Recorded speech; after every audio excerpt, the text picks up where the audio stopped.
जय हिंद दोस्तों, बहादुर physical academy में स्वागत है। आज हमारे बीच हैं शुभम पांडे, जो कि बहुत दिन से अपने एकेडमी में जुड़े रहे। इनका पहले रेलवे ग्रुप डी में हुआ था अपने बहादुर फिजिकल एकेडमी रीवा से, और आज ये एनटीपीसी का एग्ज़ाम निकाल के इनको टीटी में सफलता मिल चुकी है। तो इनको एकेडमी की ओर से पुनः ढेर सारी शुभकामना और बधाइयाँ। जैसा कि बहुत सारे लोग लगातार तैयारी करते रहते हैं और सफलता मिल जाती है तो वहीं पे ब्रेक लग जाता है, लेकिन ये लगातार अपने तत्पर रहे कार्य के प्रति, जिससे इनको उससे बड़ा पद मिला। तो इनको पुनः से एक बार ढेर सारी शुभकामना। इन्हें बहुत सारी बाधाएं आईं, इतनी तैयारी, इतनी कठिनाइयों का इनको सामना करना पड़ा। तो आज ये बताएंगे कि टीटी बनने तक का सफ़र कैसा रहा, जीडी से कैसे ये टीटी बने। धन्यवाद बहादुर सर।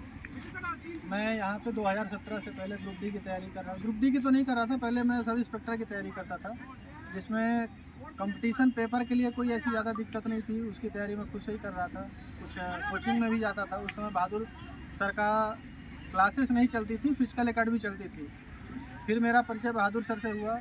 तो फिजिकल के लिए भी डर रहता है, क्योंकि सब इंस्पेक्टर का पेपर ऐसा पेपर होता है कि जिसमें आपको फिजिकल भी मेंटेन करना है और साथ साथ पेपर का भी तैयारी करना है। कट ऑफ भी जानते हैं आप लोग कैसे कितना जाता है। तो फिजिकल के लिए भी मैंने तैयारी करने के लिए हर समय संशय में रहता था, एक डर बना रहता था कि फिजिकल की तैयारी कैसे होगी। उसी दौरान हमारा परिचय बहादुर सर के साथ हुआ, मैदान में ही आते आते। बाद में इनका जो एक मनोबल बढ़ाने का जो लड़कों का वो रहता है कि उनको पता है, सबको पता है, दोस्तों को भी उसको पता रहता है कि इसका फिजिकल शायद नहीं निकलेगा, क्योंकि शारीरिक ऐसा ढांचा रहता है। मैं पहले अभी तो ठीक हूँ, फिट हूँ, पहले और ज़्यादा मोटा था, तो मुझे नहीं लगता था कि मेरा फिजिकल निकलेगा। लेकिन इनका मनोबल ऐसा रहता है बढ़ाने का स्टूडेंट का, तो उसको भी लगता है कि हाँ सच में निकल सकता है। ऐसा कुछ नहीं रहता है कि ये कुछ उसके में बदलाव ला देते हैं, सिर्फ कॉन्फिडेंस इतना ज़्यादा उसके अंदर भर देते हैं, तो उसको भी लगने लगता है कि हाँ शायद मैं भी निकाल सकता हूँ। तो सब इंस्पेक्टर के समय से मैं बहादुर सर से जुड़ा हुआ था। फिर सब इंस्पेक्टर में मैं तो नहीं हुआ, मेरा सिलेक्शन नहीं हुआ, पेपर ही नहीं फाइट हो पाया। तो उसमें कंपटीशन, हालांकि मैं दौड़ फिजिकल तैयारी कर रहा था बहादुर सर के साथ, और अच्छी तैयारी भी हो गई थी। अगर मैं पेपर निकाल लेता तो शायद मेरी दौड़ भी हो जाती, पर चूँकि पेपर ही नहीं निकला।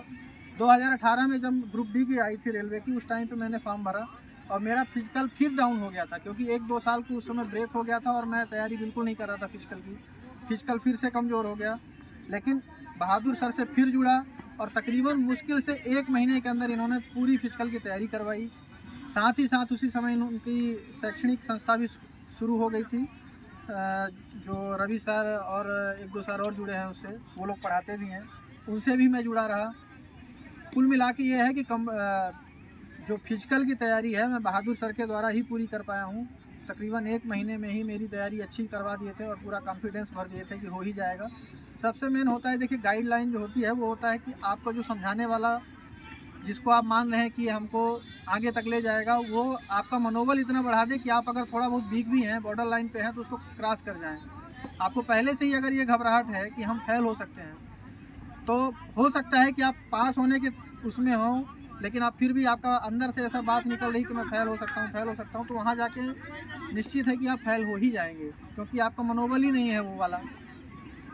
दूसरी बात यह है कि बहादुर सर का जो बच्चों के प्रति करवाने का डेडिकेशन है, लड़का करे या ना करे, उनका सुबह शाम डेली आना ग्राउंड में, कहीं भी रहेंगे, यहाँ तक कि जहाँ फिजिकल होता है वहाँ खुद से ले जाना, ये दर्शाता है कि ये बच्चों के प्रति कितना समर्पित रहते हैं। इनका कोई उद्देश्य नहीं है, हालांकि रिटायर्ड एक्स आर्मी हैं, इनको क्या ज़रूरत है ये सब करने की, पेंशन मिलती है इनको, चाहे तो कोई नौकरी भी कर सकते हैं, लेकिन इनका उद्देश्य यही है कि मैं ज़्यादा से ज़्यादा बच्चों का सिलेक्शन करवाऊँ, है ना। इनको और ज़्यादा कोई इस चीज़ की दिलासा भी, आप देखे होंगे कभी ये फीस के लिए भी जिक्र नहीं करते। मैंने आज तक 1 रुपये इनको फीस भी नहीं दिया है, ना इन्होंने मांगा ना मैंने दिया। ये मेरी कमी है कि मैंने नहीं दिया, भविष्य में हो सकता है कि मैं कुछ दे दूँ।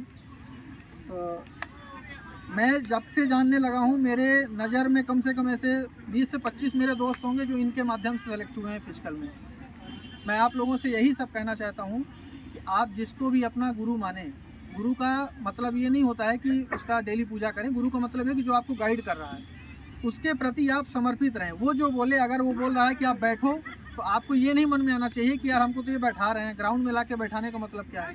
बैठाने का मतलब ये है कि मेरे नज़र में कई ऐसे लड़के हैं जिनका पैर खराब हो गया था दौड़ते दौड़ते, अपने खुद से दौड़ रहे थे, 4 चक्कर 10 चक्कर दौड़ रहे हैं, कोई मतलब नहीं है जिसका दौड़ने का, पैर खराब हो गया, उसके बावजूद भी उनके पास आए, उनको 10 दिन 5 दिन बैठा के रखें, उनका 15 दिन बाद फिजिकल है, लेकिन फिर भी 5 दिन उसको बैठा के रखे, बस इतना ही बोलते थे कि जितना मैं बोल रहा हूँ उतना तुम करो।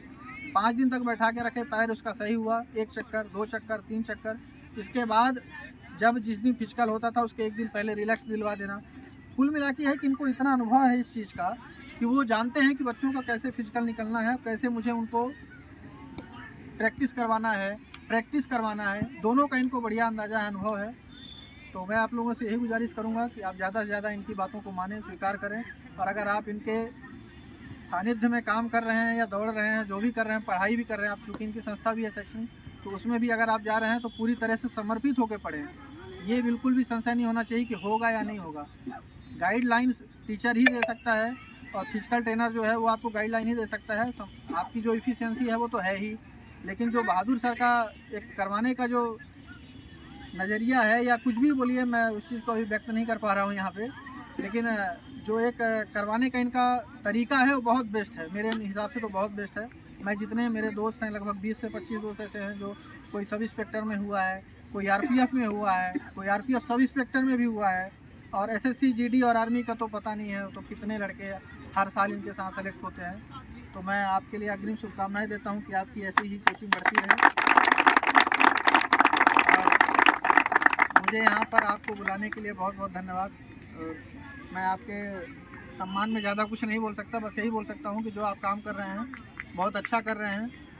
देश की सेवा करने के बाद जो बच्चों के लिए सेवा कर रहे हैं, ये आपको ऊपर वाला काफ़ी ज़्यादा अच्छी आशीर्वाद देगा। मैं इसी के साथ अपनी बातों को विराम देता हूँ। धन्यवाद।